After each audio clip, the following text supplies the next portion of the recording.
Today in gaming news, we have uncovered that there are video games, and there are things occurring in or around those video games.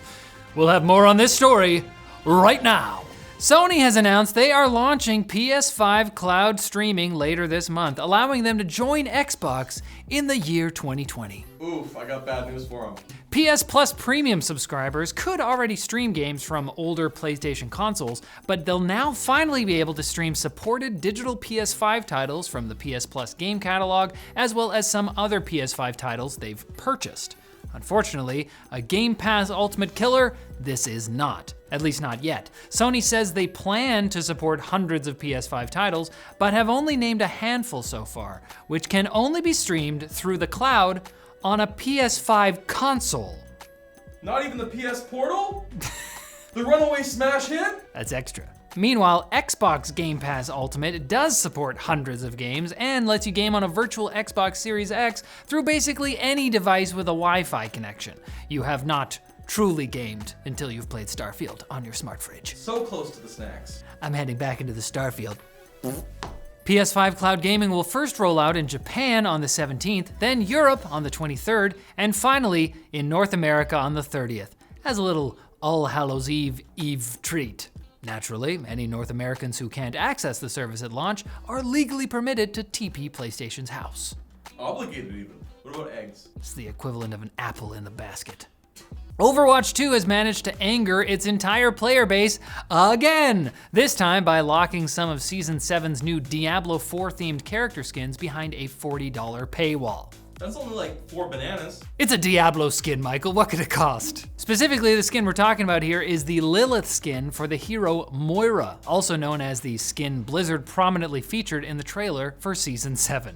But if you want to play as the Daughter of Hatred, you'll have to spend what you should spend, morally, instead, on purchasing the hit indie game Dave the Diver twice. The Overwatch 2 community, who at this point have been let down more times than a kid whose dad keeps promising they'll finally take them on that fishing trip next weekend, was finally able to figure out that Daddy Kotick doesn't care about them anymore. I mean, last season in Overwatch 2, $40 at least got you 3 story missions with challenges and cosmetic rewards and a DPS hero on top of some special skins. But again, you could have also bought 2 copies of Dave the Diver and given one to your dad so he realizes what he could have had if he ever took you on that fishing trip. It's your loss, Dad! A streamer named BTCs/Bikers was banned from old school RuneScape, costing him 1 trillion in game gold pieces, which would have netted somewhere between 160 to 230,000 real world dollars if he had traded it IRL. Ironically, he lost the opportunity to do that because he was allegedly participating in real world trading, which game developer Jagex considers a very serious no-no. Now, because the sum of money was so large, BTCs had to resort to recruiting some of his viewers to hold on to some of the cash using their RuneScape accounts. RuneScape. Hey kids, you playing RuneScape? That's the knockoff I've been playing the whole time. Only to get those accounts banned as well. This included an account held by fellow streamer Gray, who lost access to the character she had been using since she was 11 years old. In a DM, a Jagex mod told Gray that the evidence of real-world trading was irrefutable and gave a similar statement to Bikers. While there's a lot of hearsay on the matter, the larger old-school RuneScape community is seemingly siding with Jagex, citing allegations that Bikers sold ranks in his Discord and in-game clan for Bitcoin, which is, of course, known as the currency of choice for law-abiding, stand-up guys. Here's 100 Bitcoin for the children. Here, kid, go buy something at the corner store. But both streamers maintain they're innocent, with Bikers posting a 20-minute video proving the corrupt Jagex banned him from their game for their own nefarious reasons, like discouraging the use of black markets. Like, come on, this is America! We allow markets of any color, creator identity. Now it's time for Quick Bits, brought to you by Newegg, whose FantasTech sale has hatched again. Cock-a-doodle deal? Don't force yourself to shell out that extra cash on your PC upgrades. Check out some excellent deals on components like motherboards and CPUs. If you don't know what parts you need, Don't chicken out. Newegg makes upgrading easy with their PC building tool and laptop finder. Check out the sale over at the link below and peel back some amazing deals today. Like, it's a hard-boiled egg in that? It's clucking great. Okay.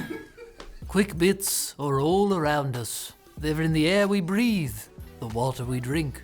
They're like microplastics, but less scary and more informative. We might know the name of the new voice of Mario, thanks to a list of voice actors an anonymous data miner pulled from a kiosk demo for Mario Wonder. Wow. The list doesn't directly say which voice actor is the new Mario, but assuming that they are both one, a man, and two, an English language actor, then a process of elimination would leave only 3 on the list, one of which is already playing Bowser, and another whose previous character in Genshin Impact sounds very similar to a talking flower in Mario Wonder that asks, I don't know what that sounds like. Just give him a voice. I wonder what Goombas taste like. Perfect. That leaves only veteran voice actor Mick Wingert, best known as Tony Stark in various cartoons, and Poe in all the Kung Fu Panda spin-offs that weren't worth Jack Black's time. Congrats, Mick! The Nintendo Switch port of Mortal Kombat 1 has received its first patch after gamers complained about it costing the same as the PS5 and Xbox versions, while suffering a graphics downgrade worse than the Tesla Cybertruck. The patch does list improvements to visuals, performance, and loading times, alongside the full Season 1 of the Invasions mode, instead of just the tutorial stage. But so far, reception of the changes has been mixed. I mean, I don't know. Switch players may just have to accept the fact that you can't choose the console equivalent of the MK character, Meat, and expect to do just as well as the rest of the roster at ripping out organs. Get over here. That's how it sounds on the Switch. Really? No. Oh. Following his departure from Platinum Games, Bayonetta director Hideki Kamiya has released a video announcing that he will be starting a YouTube channel. He'll be unable to work in the video game industry for the next year, most likely due to some kind of non-compete agreement. And as such, he promised that his content will be utterly unhelpful to anyone looking to join the gaming industry. Quote, "I'm out of a job, please subscribe." He then packed his cardboard box of unemployment into his Lamborghini and drove away, allegedly to the unemployment office. Hideki, I'm sorry, but you know this means we're competitors, and the GameLink team does not pull punches. You're going down. I'm gonna kiss your forehead. Tuck you in. The Team Fortress 2 community has gotten together to mourn the loss of the game's 10th playable class, the Madcap. Except, it never was a class. That's right, it's our semi-monthly story on gamer gaslighting. The Madcap was originally a disgusting remodel of the Scout released on Steam Workshop, but like a purebred pug, Madcap's ugliness and inability to live a healthy life free of constant medical supervision was deemed cute by some segment of humanity.